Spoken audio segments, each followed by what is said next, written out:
16. Algumas considerações sobre a função dos chakras. A primeira consideração do estudioso é para com estas 3 verdades básicas. 1. O espírito, sua essência e origem. 2. Movimento ou ação, no espaço e no tempo, mundos e intermundos. 3. Evolução ou mutação interior, no sentido da finalidade a ser atingida. Neste Evangelho Eterno e Orações Prodigiosas, há o suficiente sobre a tese, mas aqui diremos algumas palavras, porque o assunto é de interesse fundamental para todos os espíritos. A. Ninguém é ou existe por acaso. Estamos, pois, sujeitos a leis ou poderes determinantes. B.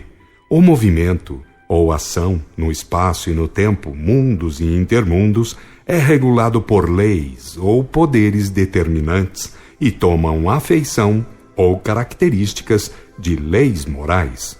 C. Atingir a finalidade ou voltar a ser uno, verbo divino ou agente individuado no princípio, sem viver o respeito que deve às leis fundamentais ou poderes determinantes, é totalmente impossível. D. Dos automatismos inconscientes, passando pela fase dos instintos, para gradativamente penetrar a fase da inteligência ou da razão, vai o espírito modificando em si mesmo a capacidade de dilatação ou expansão, criando coroas energéticas e chakras ou plexos, também chamados centros de energias. E, do ponto de vista dos conceitos humanos, segundo o entendimento que na presente fase evolutiva é possível ao homem padrão, ainda é impossível conceber com justeza a amplidão de tais movimentos.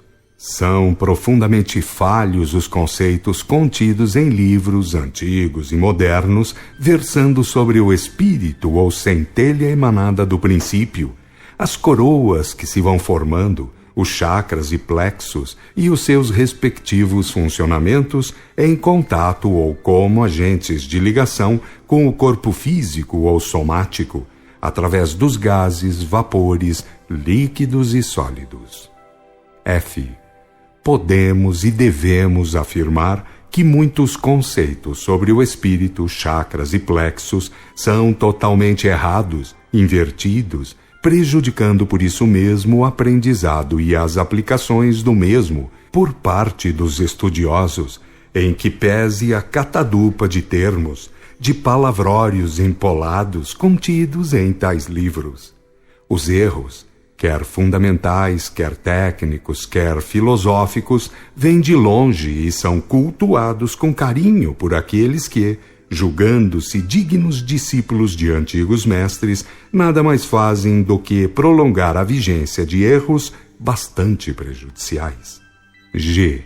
As dogmatizações cultuadas e cultivadas sobre os chakras e plexos e suas formas e colorações, números fixados e funcionamentos, atingem as raias do absurdo, porque a variação hierárquica dos espíritos, o karma e os controles motivados pelo programa pré-encarnacionista e mais as normais flutuações contínuas de ordem mental e emocional impõem variações imensamente significativas em rapidez e profundidades. O pior é que os leitores de tais obras, empanturrando-se de palavrórios e figurações aparentemente certas, vão julgando-as sábias e corretas, passando adiante suas mesmas falhas, fazendo outros errados. H. Para efeito de prudência, porque as coroas em geral, a da luz divina e as energéticas, os chakras e plexos têm funções definidas e inalienáveis e, portanto, intransferíveis na vida e nas atividades em geral do espírito, em sua marcha através da escalada biológica, para chegar a atingir a finalidade ou a volta à unidade divina, julgamos de total importância aconselhar muita prudência em termos de conceituações. E não existe progresso realizado pelo espírito ou centelha que não tenha a sua referência assinalada nas coroas, nos chakras ou plexos. Muito cuidado devem observar em termos de moral aqueles que se dedicam ao desabrochamento de faculdades mediúnicas, carismas ou dotações, porque nada disso poderá jamais ocorrer sem a movimentação dos tais elementos. Para as diferentes faculdades há o desabrochamento dos diferentes chakras e plexos, sem contar que, antes deles, movimentam-se as coroas energéticas. Muito vasta e profunda é a realidade de tais elementos ou fatores, e nenhum aviso, portanto, é demasiado. J. Verdade, amor, virtude.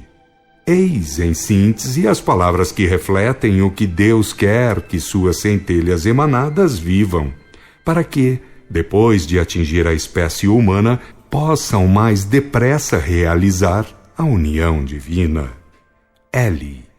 Dar importância a religiosismos, sectarismos, igrejinhas, panelas e panelinhas não é o melhor a fazer para quem deseje realmente realizar o melhor possível e no mais curto prazo. Quem não sabe o melhor, já não diremos totalmente certo ou a soma de todos os valores, palmilha caminhos errados que levam a perdas de tempo e de aplicações de esforços, partindo do conhecimento da origem divina, do processo evolutivo a ser realizado e da sagrada finalidade a ser atingida. O indivíduo encara com absoluta certeza aquilo que significam as palavras verdade, amor, virtude, porque sem viver tais fatores, ninguém irá transformando o seu carro da alma, o perispírito, constituído de coroas e chakras, em uma só coroa de luz divina, resumo de todas as virtudes divinas desabrochadas.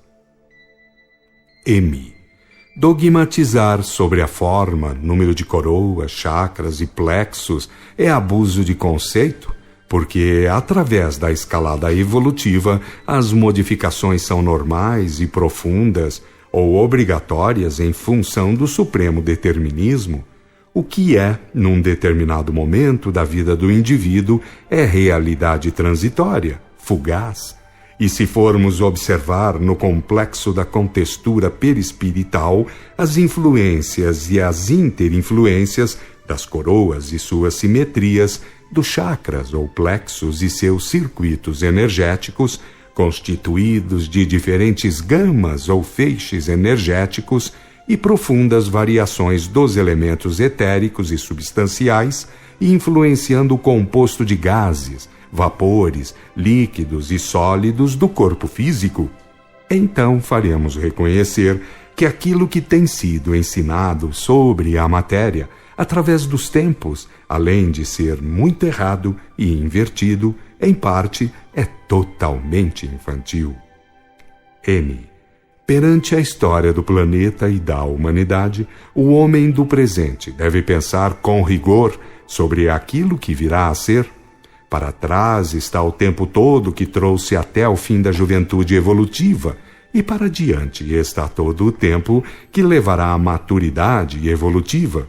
Estais no intervalo entre as duas metades do programa evolutivo, e ninguém vos poupará das comoções tremendas, dos abalos profundos, das gloriosas conquistas científicas e dos terríveis desvirtuamentos de ordem moral. Estais vivendo o mais significativo momento de toda a história da humanidade, para efeito de testes a serem enfrentados. Muitos não vencerão, como assinala o sermão profético de Jesus e como alerta o Apocalipse. Para quem não quiser pensar sério nos problemas do espírito, do seu carro da alma ou perispírito, com todo o seu complexo estrutural e funcional, convidamos a que se torne conhecedor daquilo que já passou, e com muito mais eficiência daquilo que ainda irá passar, lendo os capítulos 11, 14, 17, 18, 20 e 22 do Apocalipse. Porque nenhuma profecia ficará sem cumprimento e todos os movimentos afetam os espíritos, pois ninguém tirará do espírito o destino fundamental, que é vir a ser uno com o princípio, ou Deus em Deus, como meta final. P. Quem atua no seio da lei de Deus e do exemplo de comportamento de Jesus Cristo é que atua certo, desabrochando em si o reino de Deus e transformando o seu carro da alma em luz divina. Muito daquilo que é lido em livros ocultistas não passa de velharias erradas, invertidas e ridículas. Para quem quiser ser da verdade, não de facciosismos ou sectarismos, importa investigar livremente para não se tornar arauto de vícios errados, defendendo igrejinhas fanatizadas, etc. E muito cuidado também com as carradas de mensagens, umas mediúnicas e outras que passam por tal, e que são realmente xaropadas, e água com açúcar, fábricas de medíocres. Espiritismo é, como doutrina total, realidade divina, que paira acima de cambalachos de grupinhos, com seus interesses subalternos advogando em causa própria, sobre estudar aquilo que a sabedoria antiga ensinou como doutrina secreta ou ciência dos oráculos, é obrigação dos verdadeiros espíritas, pois as verdades iniciáticas fundamentais vêm sendo reveladas gradativamente, conforme o progresso da humanidade. Mediunidades e ansiedades humanas. A. Sobre mediunidades ou dons espirituais, aquilo que é conhecido vale como quase nada. Existem mediunidades que pairam acima de tudo quanto é conhecido. Não dependem de religiões, credos, conceitos humanos, porém podem prejudicar por causa dos desvios morais do seu portador. Orgulhos, vaidades, ciúmes, invejas, exageradas valorizações, tais são alguns dos males que atacam os médiuns. B. São estultas as conceituações humanas que pretendem outorgar a religiões e doutrinas o privilégio dos tratos mediúnicos. Por toda a terra os dons mediúnicos irão aflorar, e devemos afirmar que na moral da lei de Deus e no amor de Jesus estará a garantia dos melhores intercâmbios. C. Como até aqui, por muitos tempos ainda isto acontecerá, enquanto uns procurarão fugir dos deveres mediúnicos, outros correrão atrás de faculdades e de espíritos. D. Jesus continua exclamando: Pedi ao Pai que mande obreiros, porque a seara é grande e os obreiros são poucos.